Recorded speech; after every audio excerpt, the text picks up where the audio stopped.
কতটা আশাবাদী? আমি সম্পূর্ণভাবে আশাবাদী। মানুষের যা সারা পেয়েছিলাম বিগত দিনে আমি প্রচারে গিয়ে, তবে আজকে এই ভোট পাওয়ার জন্য বাম কংগ্রেস জোট প্রার্থী মর্তুজা হোসেন বকুল লালগোলা রহমতুল্লাহ হাই মাদ্রাসায় নিজের ভোট নিজে প্রদান করে তারপরে পরিশেষে প্রেস কনফারেন্স করেছিলেন। তিনি কি বার্তা দিয়েছিলেন জঙ্গিপুর লোকসভায় কংগ্রেস কর্মী ওভারঅল প্রত্যেকটি মানুষের প্রতি তিনি কি বার্তা দিয়েছেন আমরা দেখাবো নির্ভীক বাংলা নিউজে।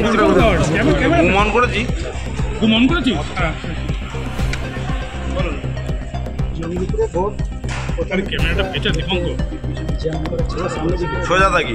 বিভিন্ন জায়গায় ঘুরতে যেন এজেন্ট বসতে না করে তার জন্য প্রিপারেশন নিয়েছে। পুলিশের তৎপরতা, আমাদের কর্মীর তৎপরতা, বেশ পরবর্তীতে আমরা দেখিয়ে এসেছি। ভোট ভালো হচ্ছে, ভালো প্রভাতে হচ্ছে, শান্তিপূর্ণভাবে গণ্ডগোল হয়েছে, জায়গায় হয়েছে, সেগুলো আবার পরবর্তীতে অসুবিধাগুলো কমিশনে জানিয়েছিলেন, তারা কোনো সাহায্য করেছে? আমরা অসুবিধাগুলো কমিশনে জানিয়েছিলাম, কমিশনের পক্ষ থেকে প্রশাসন সেই জায়গাতেই পৌঁছেছে। পঞ্চায়েতে যেমন ভোট হয়েছিল তফাৎ কতটা দেখছেন? পঞ্চায়েতে কোনো ভোটই হয়নি, পঞ্চায়েতে কোনো ভোটই হয়নি, পঞ্চায়েতে ভোট দিতেও দেয়নি, পঞ্চায়েতে নমিনেশন মানুষের বাড়িতে বাড়িতে গিয়ে হুমকি দিয়ে আসছে। এবারও হুমকি দেওয়ার চেষ্টা করেছে বিভিন্ন এলাকায়, সেখান মানুষ কিছুটা গিয়ে ভোট দিচ্ছে। 3টে বাজতে চলবে, সার্বিকভাবে এখনো পর্যন্ত যা ভোটের তাতে কি মনে হচ্ছে আপনার? কতটা আশাবাদী? আপনি কতটা আশাবাদী? আমি সম্পূর্ণভাবে আশাবাদী। মানুষের যা সারা পেয়েছিলাম বিগত দিনে আমি প্রচারে গিয়ে, তবে আজকে এই ভোট হওয়ার জন্য 100% আশাবাদী। ঠিক আছে।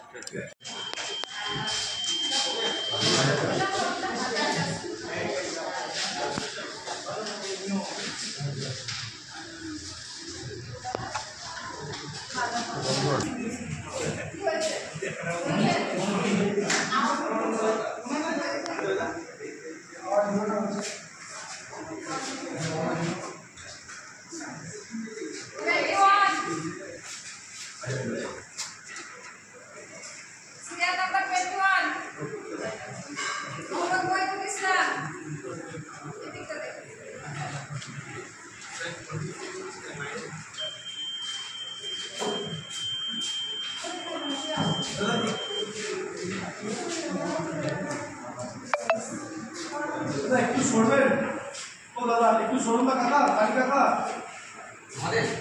একটুখানি সরবেন, একটুখানি একটুখানি